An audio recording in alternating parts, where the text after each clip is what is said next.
Ramachandraiah uncle ఈరోజు ప్రశ్నించినారు. నాకు కూడా బాధ కలుగుతా ఉంది.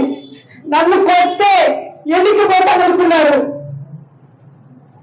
ఎంత స్పీడ్ కొట్టారో అంత స్పీడ్ వెళ్ళిపోతాను. నేను కూడా చెప్తున్నాను,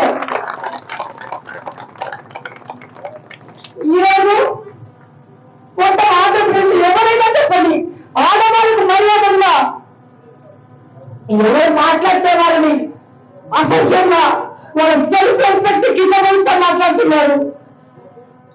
ఈ రోజు నేను తెలుగుదేశం పార్టీ అధ్యక్షులు కూడా అడుగుతున్నాను, మరీ అధ్యక్షురాలని ఒక్కడన్నా ఇంత అవమానం తెలియదు ఒక మహిళకి నోరెత్తి మాట్లాడలేరా? నేను ప్రశ్నిస్తున్నా.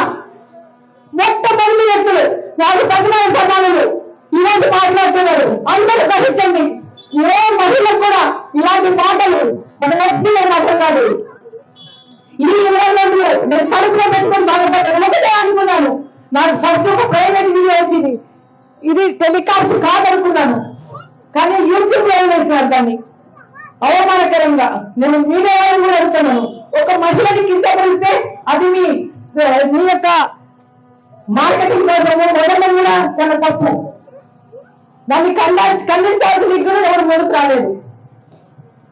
అందరినీ ప్రశ్నిస్తాను, కడప నియోజకవర్గంలో ఉన్న మొదలు అందరినీ ప్రశ్నిస్తాను. మీ ఇళ్ళల్లో మీ అమ్మలు మీ అక్కలు మీ చెల్లెలు ఉన్నారు, వారినంటే ఈ మాట ఒప్పుకుంటారా?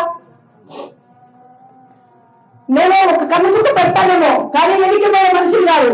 అంతకంటే వేగంగా అంతకంటే గట్టిగా తయారై ముందుకు వస్తాను. ఒక్కొక్క ఆడ మనిషికి నేను చెప్తున్నాను, నేను ఏ విధంగా నిజంగా ముందుకెళ్తున్నాను, మీరు కూడా ఏ విధంగా ముందుకు రావాల్సిన అవసరం ఉంది. ఈ రోజు కడప నియోజకవర్గంలో పరిస్థితి ఎలా ఉందంటే, ఈ రోజు ఈ యొక్క కడపలో